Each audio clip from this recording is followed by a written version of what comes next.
आ गए। आ गए मेरी चैनल का तमाशा देखने।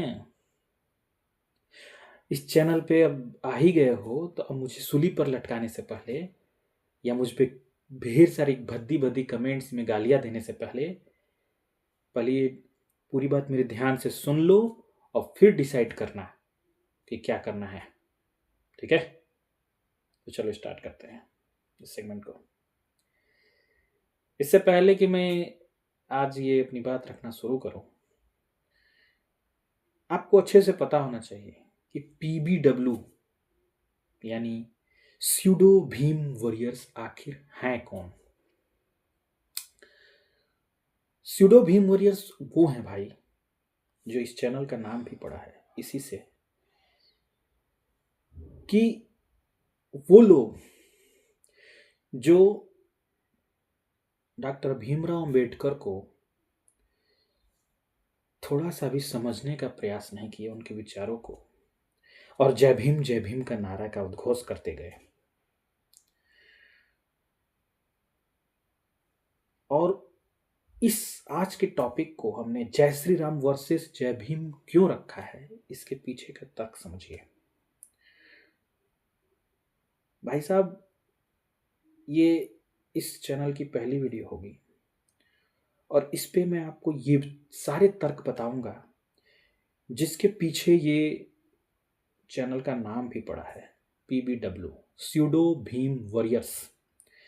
स्यूडो यानी छद्म रूप से, दिखावे के रूप से, मिलावटी रूप से जो भीम योद्धा बने हुए ना, उनके लिए एक सबक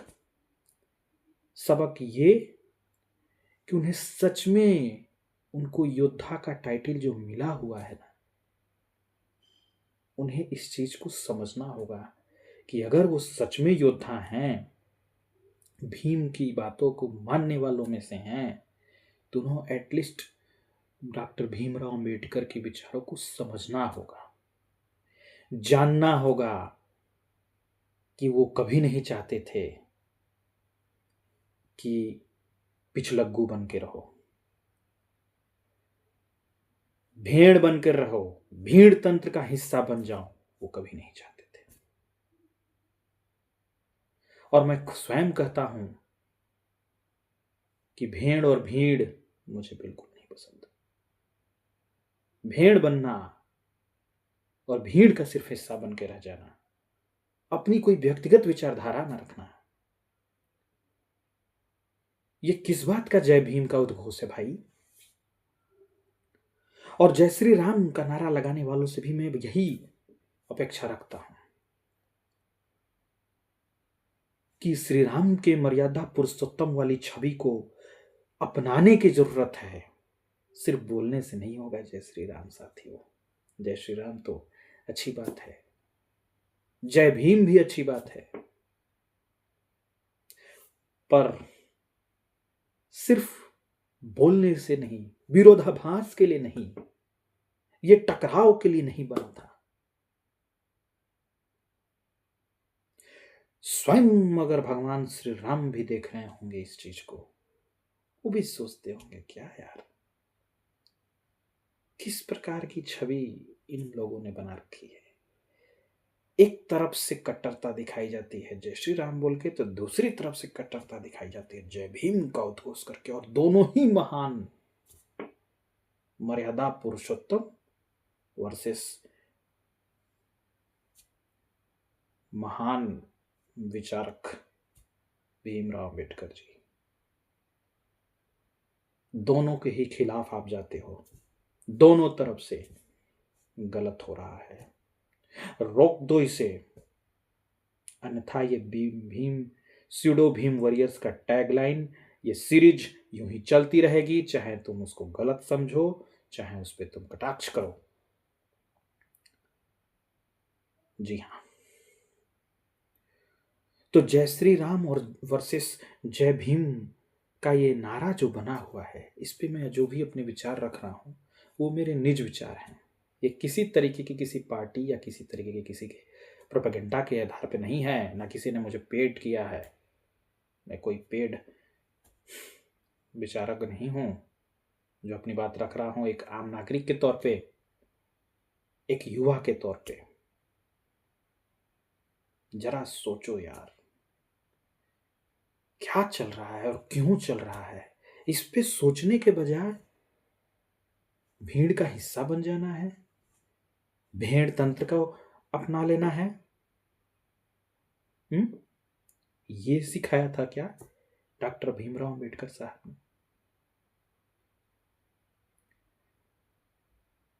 सिर्फ किसी की विचारधारा को सुन लेने भर से, या किसी को देख लेने भर से, या उसकी मूर्ति बना देने से, या उसकी उसके फोटो लेके घूमने से होता है क्या? सिर्फ उसकी बिना विचारधारा माने ही आप खुद को भीमवादी बोल लेते हो, भीम वॉरियर्स बना लेते हो, भीम सेना बना लेते हो खुद की। स्यूडो भीम वॉरियर्स हो तुम। वॉरियर्स बोल रहा हूं अभी, यही इसी बात से खुशी मना लो। वॉरियर्स के लायक भी नहीं हो। योद्धा वो नहीं है जो सिर्फ युद्ध भूमि में खड़े हों। योद्धा वो भी हैं जो उसकी रणनीतियों को समझे। योद्धा वो भी हैं जो विचारों को समझे।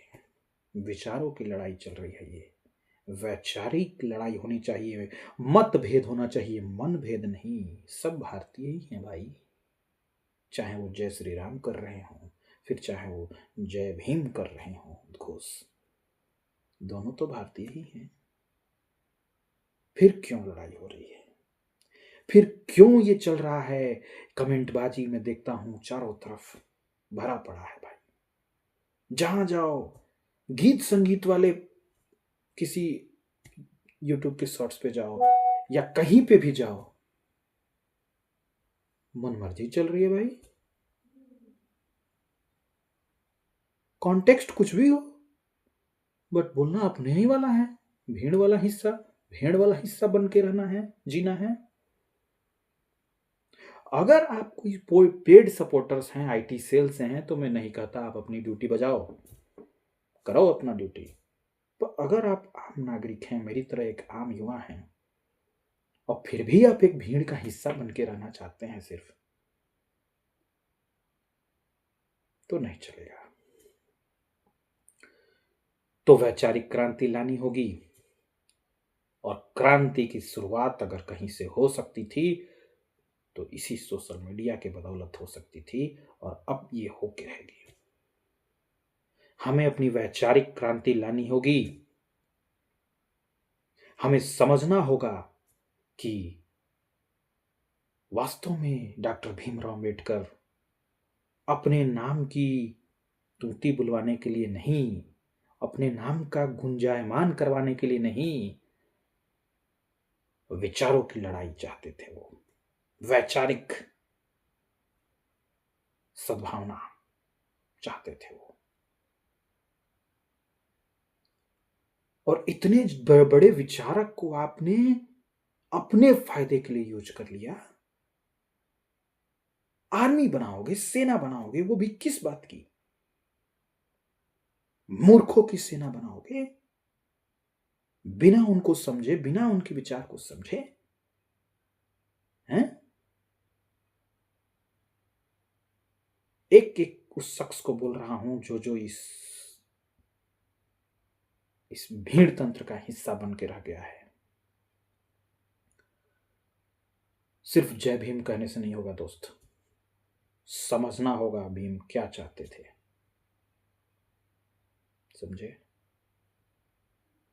और ये जहां तक बात है इस चैनल को डिसलाइक करने की, कमेंट में गलत बातें करने की, आप स्वतंत्र हो, पर एक बात याद रखना, कभी भी एक मजबूत इंसान अपनी विचारों को गलत तरीके से नहीं प्रस्तुत करता है, गाली गलौज के माध्यम से नहीं करता है। कमजोर लोग करते हैं, हम तुम कमजोर हो अगर तो करोगे गाली गलौज की भाषा में बात, कमेंट्स हो चाहे किसी भी माध्यम से हो। गलत तरीका जो अपनाओगे तो तुम वाकई में भेड़ हो, कमजोर हो, तभी ऐसा करोगे। अन्यथा अपनी बात रख सकते हो, बात रखने का कई तरीका है भाई। जैसे मैं रख रहा हूं ना अपनी बात, तुम भी रखो। कमेंट्स में ही सही बताओ अपनी विचारधारा, क्यों करते हो जय भीम का उद्घोष, उसके पीछे का लॉजिक दो। लॉजिक पसंद आया, तुम्हारा कमेंट से स्क्रीनशॉट लेके नाम बताऊंगा अगले वीडियो में, और बताऊंगा कि वाकई में जय भीम क्यों बोला जा रहा है, और वाकई में बोलने वाला एक सच्चा सिपाही है भीम का। अगर हो तो ऐसे तरीके से कमेंट करना कि जिसे मैं उसको फिर से सार्वजनिक पटल पर लेके आ पाऊं। और जय श्री राम का भी नारा लगाने वालों, तुम भी बताओ मेरे को, क्या वाकई में आप श्री राम की छवि को अपने दिलो जहन में लेके चलते भी हो? और अगर हाँ, तो अपने विचारों को कमेंट के माध्यम से बताओ। तुम्हारी भी बातों को हम स्क्रीनशॉट के माध्यम से दिखा दिखा के नाम सहित आपको नेक्स्ट वीडियो में बताएंगे कि वाकई में जय श्री राम और जय भीम सिर्फ ये कहने वाले नहीं हैं, ये वाकई में उनको जीने वाले लोग हैं। और अगर ऐसा नहीं है तो फिर ऐसे तरीके की कमेंटबाजी कहीं भी किसी भी पटल पे करना बंद कर दो, यही कहूंगा। और एक बात, मुझे एक व्यक्ति के रूप में भले ही आप जो है जो भी समझते हो, पर मेरे विचार को आप समझिए, और अगर विचार मेरे सही लगते हैं तो लाइक करिए, और कमेंट जरूर करके बताइए कि क्या आप मेरे विचारों से सहमत हैं या असहमत हैं, पर तरीका आपको मैंने बताया कैसे होना चाहिए। एक कमजोर आदमी कभी भी गलत तरीके का प्रयोग बदतमीजी से बात करके प्रयोग नहीं करता है। एक कमजोर आदमी करता है, पर मजबूत आदमी नहीं करता। मजबूत बनो, मजबूर नहीं, समझे जी। इन्हीं बातों के साथ, और मैं अपनी इन्हीं थॉट्स को ऐसे ही बरकरार रखते हुए ऐसे ही कहूँगा, अगर चैनल पे पहली बार आया है तो सब्सक्राइब कर लीजिएगा। इसी प्रकार की कड़ी में जुड़े रहने के लिए बेल आइकन भी दबा दीजिएगा, और आपको इस तरीके की नेक्स्ट सेगमेंट्स मिलती रहेंगी। सीरीज ये बनी रहेगी, बरकरार रहेगी। एक ही बात, जय जवान, जय किसान, जय विज्ञान। और ये तो अभी तक तो ये हमने सुना था कि जय जवान जय किसान हमारे पूर्व प्रधानमंत्री लाल बहादुर शास्त्री जी का नारा था, हम जानते हैं क्यों था। फिर इसमें जब जय विज्ञान ऐड किया गया अटल बिहारी वाजपेयी जी द्वारा, पूर्व प्रधानमंत्री, अब मेरे द्वारा, मैं कुछ हूँ नहीं, पर मेरे द्वारा एक और लाइन ऐड की जा रही है जो मैं चाहता हूँ जो ये फैले। जय जवान जय किसान जय विज्ञान जय इंसान, क्योंकि इंसानियत है तभी जवान है, तभी किसान है, और तभी विज्ञान का भी कुछ प्रयोग है। धन्यवाद।